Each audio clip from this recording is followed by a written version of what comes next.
अरविंद केजरीवाल दिल्ली के मुख्यमंत्री ने फैसला सुनाया कि दिल्ली सरकार की जो अस्पताल है वहां पर दिल्ली वालों का इलाज होगा। इस फैसले को आज देर शाम पलट दिया गया एलजी द्वारा। अब उस पर केजरीवाल ने पलटवार किया है और कहा है ये दिल्ली वालों को नुकसान पहुंचाएगा। आइए आपको सुनाते हैं मनीष सिसोदिया ने क्या कहा है इस पर। मुख्यमंत्री अरविंद केजरीवाल जी ने पूरा प्लान बना रखा था कि कितने केसेस होने पर कितने बेड की जरूरत पड़ेगी और वो कैसे अरेंज होंगे।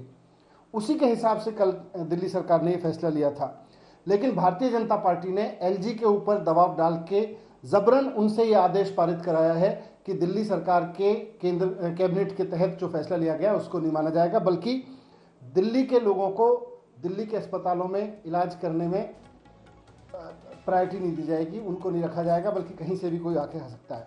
मैं भारतीय जनता पार्टी से ये पूछना चाहता हूँ कि आप देश में कोरोना के इलाज की राजनीति कर रहे हो, कोरोना के इलाज के काम के लिए काम कर रहे हो, या कोरोना के नाम पे राजनीति कर रहे हो, राज्य सरकारों की योजनाओं को फेल करने की राजनीति कर रहे हो।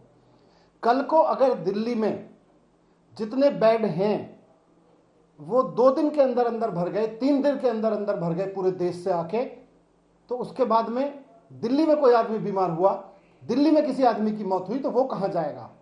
आपसे तो कहीं इलाज हो नहीं रहा ठीक से। मनीष सिसोदिया सीधे बीजेपी पर आरोप लगाते हुए अंकित त्यागी हमारे सहयोगी हमारे साथ जुड़ रहे हैं। अंकित, शायद भगवान की मर्जी हम पूरे देश के लोगों की सेवा करें, ये भी लिखा है अरविंद केजरीवाल ने। मतलब खुलकर अब पॉलिटिकल लड़ाई छिड़ गई है पूरी तरीके से। एक बार फिर मुख्यमंत्री बनाम जो एलजी हैं उनकी लड़ाई दोबारा से चल गई है। लग रहा था कि तीसरे टर्म में एलजी और मुख्यमंत्री दोनों बिल्कुल साथ साथ काम कर रहे हैं, लेकिन कोरोना पूरी महामारी के दौरान अब जो मुख्यमंत्री का डिसीजन था कि दिल्ली में सिर्फ दिल्ली के लोगों को ही ट्रीट करा जाएगा, उसको लेकर तलवारें खिंची हुई हैं। और मैं आपको साथ साथ ये बता दूं अंजना कि सिर्फ दिल्ली के में जो बेड्स हैं उसको लेकर ही एलजी ने उनका डिसीजन निरस्त नहीं करा है। साथ ही साथ जो सरकार ने एसिम्प्टोमेटिक पेशेंट्स को टेस्ट ना करने का निर्णय लिया था उसको भी निरस्त कर दिया है। दिल्ली में अब कल से एसिम्प्टोमेटिक लोग जो भी होंगे वो अपना टेस्ट करा सकते हैं और साथ ही साथ बाहर के लोग भी आ सकते हैं। इसको लेकर अब बिल्कुल तलवारें खिंची हुई हैं। कल एक बहुत महत्वपूर्ण मीटिंग है स्टेट डिजास्टर मैनेजमेंट कमेटी की, जिसमें ये तय करना है कि क्या दिल्ली में कम्युनिटी ट्रांसमिशन फैल गया है या नहीं।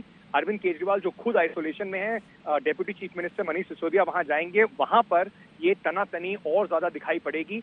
एक पिटीशन भी फाइल करी गई है मुख्यमंत्री केजरीवाल के इस फैसले के खिलाफ कल दिल्ली हाई कोर्ट में, वहां से भी एक निर्णय आना है। तो इस कुल मिलाकर अब कोरोना पर दिल्ली सरकार बनाम एलजी की राजनीति हावी होती दिख रही है, वो भी एक ऐसे समय में जब एक्सपर्ट्स ये कह रहे हैं कि इस महीने के अंत तक दिल्ली में कम से कम 1 लाख केस हो सकते हैं और दिल्ली को कम से कम 17,000 बेड की जरूरत पड़ेगी।